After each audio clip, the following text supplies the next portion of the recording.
In July of 1776, Thomas Jefferson penned immortal words declaring the United States independent from the British Crown.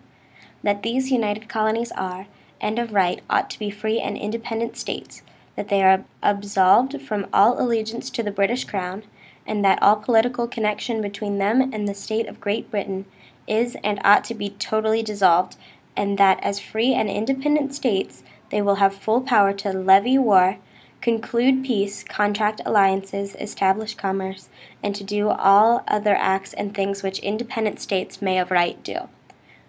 Throughout the Declaration of Independence, America's founding fathers condemned the evils of imperialization and colonization. The American Revolution sparked a rebellion around the world, an uprising from oppressed people to stand up to their abusive mother countries. The United States symbolized ultimate freedom and justice against subjugation. However, within 100 years, the great nation of America would commit the same crimes they so fought against. As the population grew in young America, settlers and citizens pushed further and further west, and conflicts arose with the indigenous residents. While peace treaties were made on occasion, violence and legal discrimination against the Native American tribes was commonplace and endorsed by political leaders. Andrew Jackson very famously enacted the suppression, removal, and exploitation of the Cherokee, Creek, Seminole, and Choctaw Indians on the Trail of Tears. The treatment of these Native Americans reflected the American mentality of dominance throughout all of North and South America. In 1823, a policy later known as the Monroe Doctrine was introduced. It prohibited any European attempt to interfere with the emerging Latin American governments. It put the United States in a Big Brother position. However, the U.S. quickly abused this position of trust as it exploited the new democracies of the Southern Hemisphere. Aside from Mexico, the regions most affected by the United States' Big Stick policies were Puerto Rico, Panama, Cuba, Dominican Republic, and Nicaragua. In 1898, a peace treaty known as the Treaty of Paris ended the Spanish-American War between Spain and the U.S. Under this treaty, Spain ceded Puerto Rico to the United States, giving the U.S. full control over the island. Puerto Ricans first viewed this as a positive step towards their independence, but they soon realized that the Americans were there to stay. The U.S. imposed their own government and their own governmental officials, who knew nothing about the island and its needs. Puerto Ricans soon got tired of the U.S. oppression and attempted a revolution, known as El Grito de Lares. The U.S. efficiently suppressed the movement and recognized that some power had to be given to the people to maintain peace on the island. The U.S. granted Puerto Rico the right to choose their own governors and make their own laws, but they had to abide by every U.S. constitutional act. Today, Puerto Rico is legally a commonwealth. In 1903, the U.S. helped assure Panama's independence by blocking Colombian troops from entering Panamanian towns. Amador, one of the rebel leaders in Panama, declared Panama's independence on November 2, 1903, and named Bunao Varilla the new ambassador to the United States. After that, a treaty was signed for the initiation of the construction of the U.S. Panama Canal.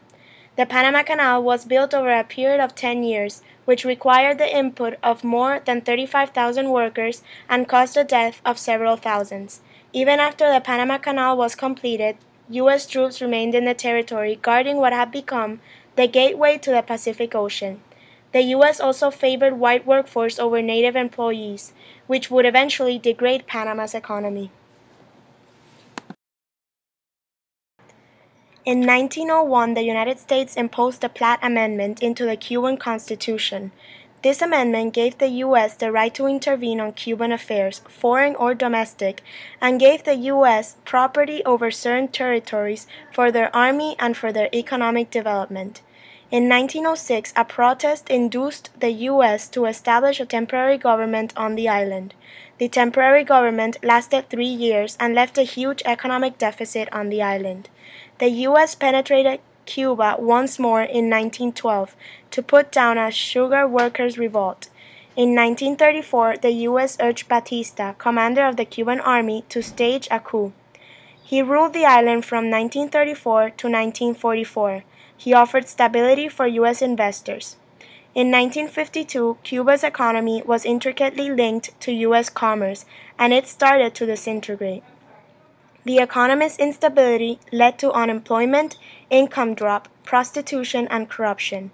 In 1959, Fidel Castro's guerrillas took over the island. Zelaya ruled Nicaragua from 1893 to 1909. He was an individual that favored Nicaragua's internal growth and tried to eliminate special treatment to foreigners. The U.S. was not happy with this politician because he intervened in the banana, mahogany, and mining concessions the U.S. had within the country. Zelaya was a liability for U.S. investors. Furthermore, Zelaya refused the U.S. sovereignty over the Transoceanic Canal project, thus restating his nationalistic beliefs. A rebellion against Zelaya was initiated and planned in New Orleans and financed by U.S. companies. At the head of the rebellion was Alfonso Diaz, along with other American supporters. The rebellion failed, and Zelaya had 2 American rebels captured, trialed, and executed. The U.S. broke diplomatic relations with Nicaragua, and tensions mounted. The pressure forced Zelaya to retire, and in his place, 2 U.S. appointed persons gained power. The U.S. gradually took control of the banks in Nicaragua. In 1926, a civil war erupted and lasted 7 years, its key figure being Augusto César Sandino. The U.S. faced defeat when the rebels won the revolt and were forced to retire from the country in 1932. In 1979, the Sandinista revolution erupted and the U.S. once again opted to intervene. In 1492, Christopher Columbus landed in what is believed to be modern-day Dominican Republic and set up the first European settlement in the New World. After its first contact with white settlers, the Dominican Republic drifted between different European rulers until it won the Dominican War of Independence in 1844. Even after this time, the United States continued to interfere. For 6 years, the nation was under the influence of U.S. occupation and experienced a dictatorship and civil war after the U.S. left. Today, the Dominican Republic still struggles because of its subjugated relationship with the United States. Today, the United States is viewed as the land of opportunity. It acts as a model of democracy for the rest of the world. However, a quick glance into the past reveals that the United States of America isn't exactly the epitome of liberty.